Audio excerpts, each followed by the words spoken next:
So mga Kamayan Tech, i-update ko lang kayo regarding sa bagong update ni Messenger kanina. So yung update nila is napakabangas kasi nga meron silang feature na inaabangan ng karamihan. So ano nga ba tong feature na to? So may silang napanoorin yung video nga matapos para malaman nyo kung ano yung feature na yun at kung ano ba yung kayang gawin ng feature ng Messenger ngayong 2024. So una natin gagawin muna ngayon is kailangan muna natin i-update yung ating Messenger application in case man na hindi pa updated. So para ma-update yan, hanapin nyo lang yung Play Store sa inyong device.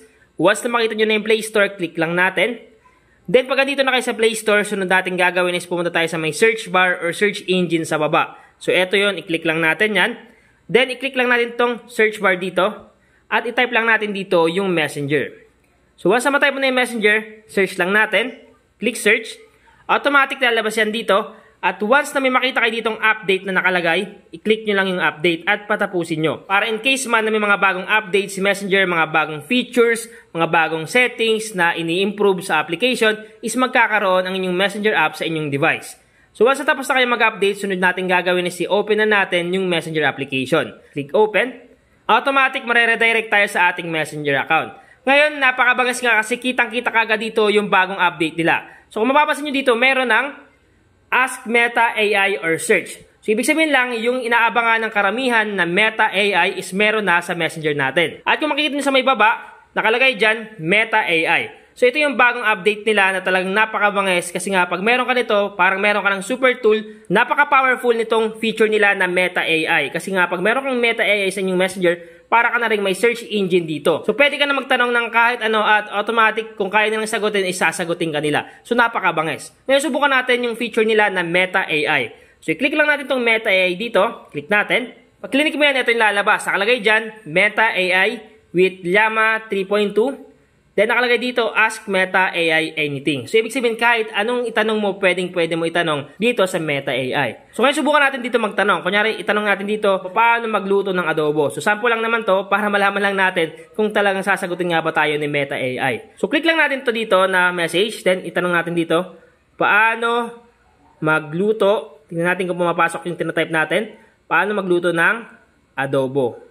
Okay? Ngayon, subukan natin i-send at titingnan natin kung sasagot nga ba si Meta AI. Send natin. At kung makita nyo, nag-send na. At automatic, makikita nyo naman, sumasagot kagad si Meta AI. Sabi niya dito, ang adobo ay isa sa mga paboritong, etc.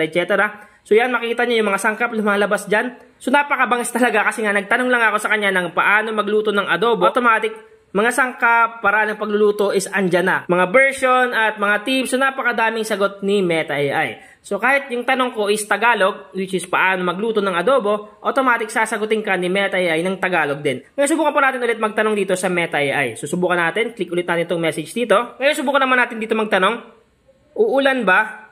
Uulan ba bukas? Susubukan lang natin. Sample lang naman to, kaya magtanong lang tayo dito na magtanong. Kasi nga sabi ni Meta AI, kahit daw ano itanong mo sa kanya, pwede. Itanong natin, uulan ba bukas? So send natin. At titingnan natin kung sasagot siya. At nagta-typing na. So yan yung sagot niya, pasensya na pero hindi ko alam kung uulan ba, pero maaari mong i-check. So napakabangis kasi nga, nagbibigay pa rin siya ng information kahit na hindi niya alam yung eksaktong sagot. Pag hindi niya alam yung eksaktong sagot or hindi niya alam talaga yung isasagot sa'yo, is magre-recommend pa rin siya para may idea or may information ka na makuha dun sa tanong mo. So napakabangis pa rin. Ngayon subukan ulit natin magtanong ng paano yumaman. So subukan lang natin paano yumaman. Then question mark. So yan, tinanong natin si Meta AI ng paano yumaman. Ngayon, titingnan natin kung ano yung isasagot niya sa atin. So, click lang natin itong send.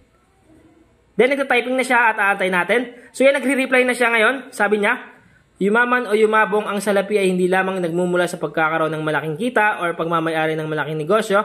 Narito ang ilang mga paraan upang yumaman. So, nagbigay talaga siya ng tips or paraan, pag-iipon at pagbabawas ng gastusin. Which is tama naman talaga. So, napakatalino talaga nitong Meta AI dito sa Messenger. Kasi nga, kahit anong itanong mo, once na alam niya yung sagot, isasagutin ka talaga niya. At yung tinanong natin na paano yumaman, is sinagot talaga niya yung paraan dito. So, napakatalino ng ating Meta AI dito sa Messenger. Napaka-powerful niya. Kasi nga, once na magtatanong ka sa kanya dito sa Messenger, para ka na rin may search engine dito. So, basta connected ka sa Messenger, magtanong ka lang ng kahit ano, isasagutin ka ng ating Meta AI. So, napakabangis talaga ng latest update ngayon ni Messenger. Ngayon, try nyo na i-check ang inyong Messenger kung meron na kayong Meta AI.